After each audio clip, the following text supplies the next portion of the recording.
ஏன் கத்திக்கிட்டே இருக்க? உள்ளே வேலை பார்க்க முடியுதா? அழகாக வந்து கட்டிலில் படுத்துக்கிட்டு ஜம்மமாக ரோட்டில் போகிறவங்கள வரவங்கள பார்த்து குழைச்சிக்கிட்டு திரும்பி பார்க்குறியா? இவ்வளோ பேசுகிறேன்னா எங்கேயா திரும்புறியா? உன் வேலையை தான் நீ பார்க்குற.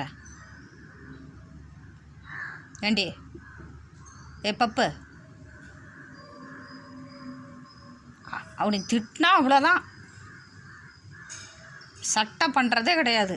என்ன அப்படி தானே? சட்டை பண்ணுறதே இல்லை தானே? மோசமானவா நீனு.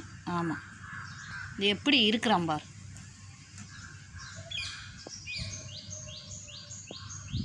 நான் போகிறேன், நீங்கள் உட்காந்துரு. சத்தம் வந்துச்சு பார், உள்ளே நான் வேலை பார்த்துட்ருக்கேன். எட்டி பார்க்குற அளவுக்கு பண்ணிக்கிட்டே இருக்கிறேன். யார் வந்திருக்கா யார் வந்திருக்கான்னு.